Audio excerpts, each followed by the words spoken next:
අයිබෝවන් දුවල පුතාලා හැම දිනකටම අපි හිනවන ශිෂ්‍ය ක්‍රමයටදී සාකච්ඡා කරන දෙවෙනි ගැටලුව 2017 සාමාන්‍ය පෙළ තුන්වෙනි ගැටලුව විදිහට තමයි ඒත් ලැබිලා තියෙන්නේ.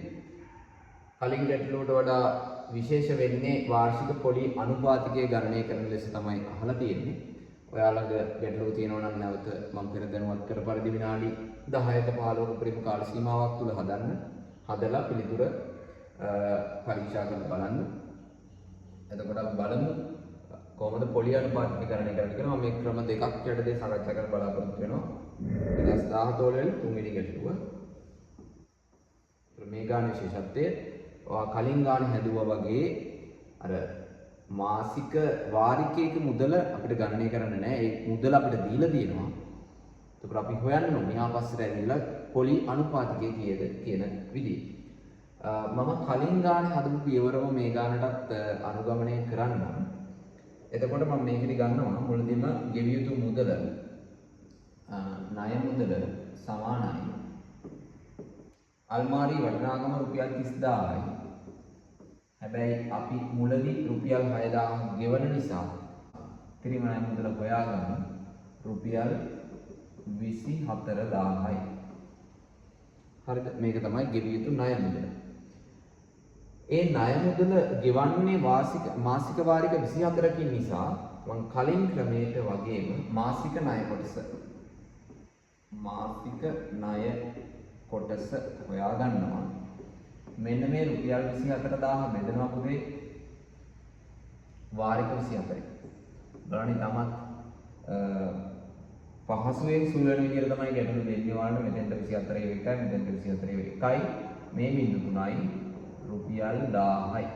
ඉතින් අපිට පුළුවන් අපි කලින් හදපු ක්‍රමයටම හැදුවොත් මම ඒ ක්‍රමයේම යන්නම් පොඩ්ඩක් මෙතන ණය කොටස සඳහා මාසික පොලිය. මෙන්න මේ ආපු රුපියල් 1000 මම මෙතෙන්ට ගන්නවා.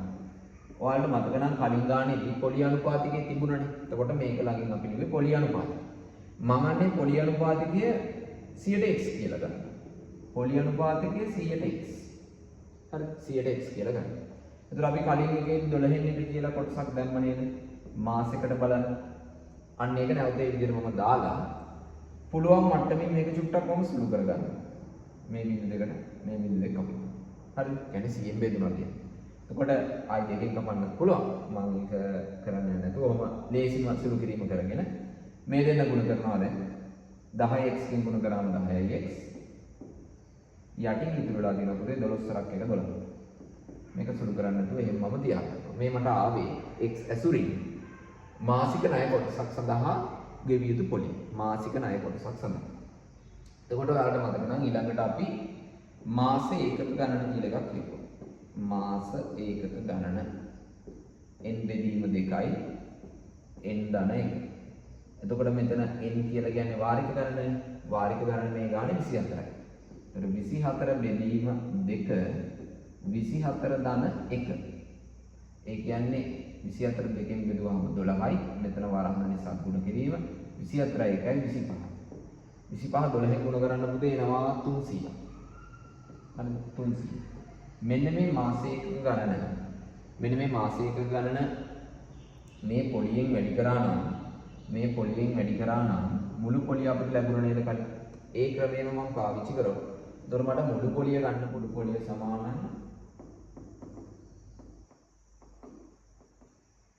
300 මාසයක ගණන ගුණ කිරීම 10x බෙදීම 12. මේ x කියන්නේ පොලිය අනුපාතය. හරි. එතකොට මේකෙදි දැන් අපි තාම පාවිච්චි නොකරපු දත්තයක් තියෙනවා. එක් වාරිකයක වටිනාකම රුපියල් 1100යි කියනවනේ. එතකොට ඔයාලා තේරුම් ගන්න මෙන්න මේ එක් වාරිකයක වටිනාකම රුපියල් 1100 ගානේ එයා ගෙවන මුළු මුදල වෙන්නේ එයාට ගෙවිය යුතු මුළු මුදල අපිට හොයාගන්න පුළුවන් එක පාවිච්චි කරලා මේ රුපියල් 1100 කියන්නේ පුතේ අර අපිට ආපු මෙන්න මේ 1000යි මෙන්න මේ රුපියල් 1000ක මුදලයි ඊට තව රුපියල් 100ක පොලියකුයි එකතු වෙලා තමයි මේ 1100 ඇවිල්ලා තියෙන්නේ. ඒතර ඒ 1100 කියන්නේ එයාගේ මාසික වාරිකය. ඒ වගේ වාරිකය 24ක් ගෙවන්න ඕනනේ.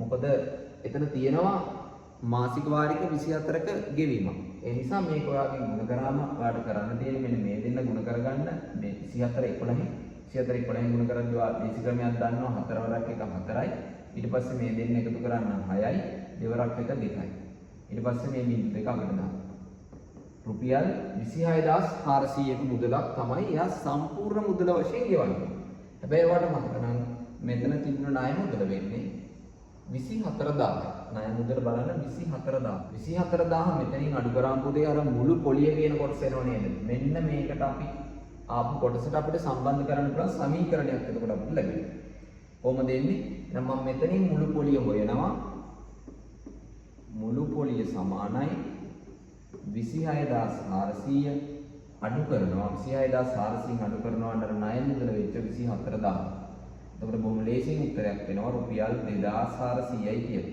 ඇත්තට මේ කෙටියෙන් ගන්න ක්‍රමයකුත් තිබුණා. මොකද්ද කෙටියෙන් ගන්න ක්‍රමය? ඔයාලට මම කලින් කිව්වා මෙන්න මේක තමයි මාසික වාරිකය ණය මුදල ඇත්තටම 1000යි උනේ කියලා අතන අපි කතා කරන්නේ. අපිට ණය මුදල වශයෙන් ආවේ මාසික ණය කොටස වශයෙන් ආවේ 1000නේ. එතකොට මේ 1000 අඩු කරාම මම ඔයාලට කලින් කිව්වා රුපියල් 100ක තමයි පොලිය මුදලක් අය වෙලා තියෙන එක මාසයක සඳහා. ඒත් ඒ වගේ පුතේ මාස 24ක් මෙයා ගෙවනවනේ. මේක 24න් ගුණ කරා නැත්නම් කීයක් එනවද? මෙන්න මේ 2400 එකපාර එනවා. ඒක ගන්න පුළුවන් තව ක්‍රමයක් ඒක. එතකොට දැන් මට කරන්න පුළුවන් ක්‍රමවේදය තමයි දැන් මෙතන මට මෙතනනුත් ආවේ පුතේ මුළු පොලිය. මෙතනනුත් ආවේ මුළු පොලිය. එහෙනම් මෙන්න මේ දෙන්න අපිට සම්බන්ධ කරලා සමීකරණයක් ලියන්න පුළුවන්. කොහොමද සමීකරණය ලියන්නේ මම? 300 වැඩි කිරීම ගුණ කිරීම 10x බෙදීම 12 සමාන කරනවා. මෙන්න මේ ආපු මුළු පොලිය 2400. දැන් මේ සමීකරණය x තනි කරගත්තා නම් කොහොමද x තනි කරන්නේ? ඒකත් අපි ලේසි ක්‍රමයක් ලියමු. x තියාගත්ත මෙතන. මෙන්න මේ 12 පුතේ මේ සමීකරණය උඩහට අරන් ගිහිල්ලා ගුණ කරන්න. මේ 300යි 10යි කියලා දෙන්න මෙතන ගුණ වෙලා ඉන්නේ. ඒ දෙන්න සමීකරණය පහළට අරන් ඇවිල්ලා බෙදන්න. හරිද? එතකොට එකපාර සුළු කිරීම සුළු කරන්න පුළුවන්. ගාන සුළු කරන්න පුළුවන්. එහෙම කරන්න නම් ඔයාලට මේ පැත්තෙත් එක පදයක් තියෙන්න ඕන මේ පැත්තෙත් එක පදයක් තියෙන්න ඕන නැත්නම් මේ ශිල්පී ක්‍රමය පාවිච්චි කරන්න බෑ මේක ಗುಣ වෙලා බෙදලා විතරක් තියෙන නිසා මෙතන ඇත්තටම තියෙන එක පදයක් එකතු කිරීම අඩු කිරීමක් තිබුණා නම් මේ ක්‍රමය කරන්න පිටදී චුට්ටක් වෙනස් වෙනවා හරිද එහෙනම් මම ලියනවා මේ 2400 ගුණ කිරීම මේ 12 උඩට ආවා 12 උඩට ආවා ගෙහුව ඉරක් බෙදීම ඉර මේ දෙන්න යට වෙනවා 300යි 10යි මම මුලදී මේවා වැඩි සුළු කරේ නැත්නම් මෙතනදී කොහොමද සුළු වෙනවා. හරිද? කලින් සුළු කරගෙන එන්නත් පුළුවන්. එතකොට මම සුළු කරන්න කොහොමද සුළු වෙන්නේ? මේ බිංදු දෙක කපලා දාමු 100න් බෙදෙන නිසා අපි 3ෙන් සුළු කරමු 3 1යි 12ට 3 4යි. ඊට පස්සේ අපිට 2ෙන් සුළු කරන්න පුළුවන්. නැත්නම් ඊටත් ලේසි මේ 24 4ෙන් ගුණ කරලා 10න් බෙදා ගන්න එක ලේසි පුතේ. මොකද 10න් බෙදනවා කියන්නේ එක දශම ස්ථානයක් තියන්න විතරයිනේ දෙන්නේ. එහෙම නැත්නම් ඔයා මේක දෙකෙන් කැපුවා 2 2යි 5යි කියලා අරගෙන 24 දෙකෙන් වැඩි කරාම 48යි 48 5න් බෙදුවත් හරි. හරිද?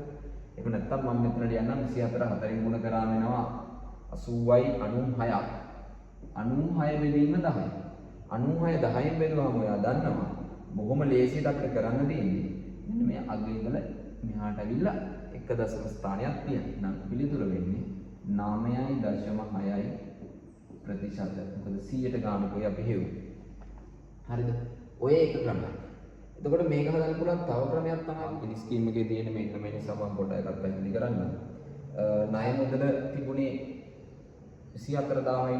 එතකොට ණය මුදල 24000යි ඒක වලට මතකදී ආවේ 30000න් අපි අඩු කරා 6000ක් රුපියල් 24000යි. ඒ ණය මුදල පමණයි පොලිය නැතුව.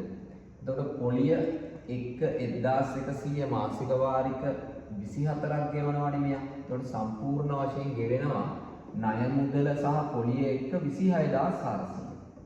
එතකොට අපි මේ දෙක අඩු කරලා ඔයාලට මතක නම් අපි කලින් ගත්තා පොලි මුදල විතරක් 26400 අඩු කිරීම 24000 රුපියල් 2400. මේ තමයි මුළු පොලිය. හරි මුළු පොලි මුදල. එතකොට මේ 2400 ගෙවන්නේ අන්නර අපි කලින් ගානේදී හැදුවා වගේ මාස ඒකක ගණන සියල්ලටම. එතකොට දැන් මේකට මේ ක්‍රමයට අපිට මාස ඒකක ගණන සොයන්න වෙනවා. මාස ඒකක ගණන සමානයි වාරික 24 නිසා 24 බෙදීම 2යි 24 ධන 1. ඒ කියන්නේ 12 වරක් 25 අපිට කලින් ආවා 300ක්.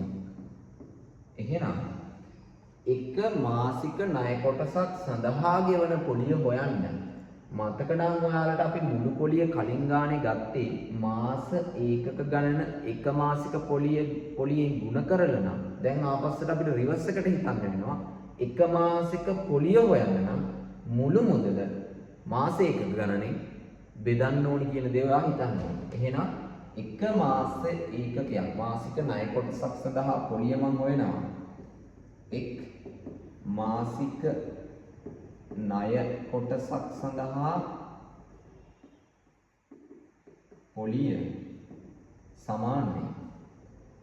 මෙන්න මේ 2400 බෙදනවා පුතේ මෙතනින් ආපු 300. බලන්න මේකත් ඔයාලට සුළු වෙන්න දීලා තියෙන බිඳුවක් කැපිටනවා 24 තුනෙන් බෙදුවාම රුපියල් 8යි. 8 3 24යි මොකද බිඳු දෙක කැපෙනවා 100ෙන් බෙදෙන නිසා දෙන්න. right රුපියල් 8යි. ඒ රුපියල් 8ක මුදල අය කරන්නේ රුපියල් 1000ක කියන ණය මුදලකට. මම මේ කොටස මෙතන ලියලා නැහැ. මෙන්න මේක අපි 24න් බෙදනවානේ. මාසික ණය කොටසක් හොයාගන්න. ඒක රුපියල් 1000ක් අපිට ආවනේ. මෙන්න මේ රුපියල් 1000 අතර මාසික ණය කොටස වාර්ෂික පොලිය අනුපාතිකය වාර්ෂික පොලි අනුපාතිකය සමානයි. එහෙනම් මතක නම් ඔයාලට රුපියල් 1000ක මුදලකට රුපියල් 8යි පුතේ පොලිය එන්නේ. මොකද මේ ගන්නේ මාසික ණය කොටසක් සඳහා පොලියයි මේ ගන්නේ. රුපියල් 8යි එන්නේ. ඔයාලට මතක නම් මේ වගේ එකක් ප්‍රතිශත කරන්න අපි ගුණ කරන්න ඕනේ 100% ප්‍රතිශතය හොයන්න. එතකොට මේක එන්නේ මාසික නිසා වාර්ෂික කරන්න නැවත 12න් ගුණ කරන්න ඕන මේ උත්තරේ. එතකොට මෙන්න මේක සුළු කරාම ඔයාලට නැවත අර උත්තරේ මේ බලන්න මෙතන 100න් බෙදෙන නිසා බිඳුවක් පිට යනවා. ඒතර කලින් වගේම තමයි 12 වරක් 8 ගන්න පුළුවන් 96යි 96 10න් බෙදුවාම කලින් වගේම 9.6යි කියන ප්‍රතිශතය එනවා. මේ ක්‍රම දෙකෙන් ඕන ක්‍රමයකට ඔයාලට ගැටලුව විසඳන්න පුළුවන්. දෙවිදියටම හදලා බලන්න. ඔයාලට ලේසි ක්‍රමයට ඔයාලට ගාන තේරුම් ගන්න පුළුවන් වෙයි. මාකින ස්කීම් එකේ ලබා දීලා තියෙන මේ විදියට ලකුණු බලන්න මේ අඩු කරලා උත්තරයට ගන්නවට එක ලකුණයි. මේක බෙදලා ගන්නවට ලකුණයි. 24න් ගුණ කරලා ගන්නවට ලකුණයි. මේක අඩු කරලා 2400ට පෙන්වන්නවට ලකුණු දෙකක්ම තියෙනවා. ඊට පස්සේ මාසික ගන්න හොයනකොට එක ලකුණයි. නැවත බෙදලා රුපියල් 8 ගන්නවට ලකුණයි. ඊට පස්සේ මෙතනද ලකුණු 3ක් දීලා තියෙනවා. මොකද මේක මේ ක්‍රමේ 12න් ගුණ කිරීමට මේ 100ට 100න් ගුණ කරන එකට එක ලකුණයි 12න් ගුණ කරන එකට එක ලකුණයි. එකවර ලියා සුළු කරත් නම් නිවැරදි තැන් වල ලකුණු දෙන්න කියන සම 6 කියන පිළිතුරට ලකුණක් විදියට ලකුණු එකතුවක් ලැබිලා තියෙනවා. ඉතින් අපි පුළුවන් තරම් පියවර සහිතව ලියන එකේ වටිනාකම වලට පේනවා පියවර වලට ලකුණු ලැබෙන විදිහ. මේ විදියට පියවර අනුගමනය කරමින් ගැටලු සුළු කරන්න උත්සාහ කරන හැම වෙලාවෙම හරි අපි නැවත ගැටලුවකින් මුණ ගැහෙමු. ස්තුතියි.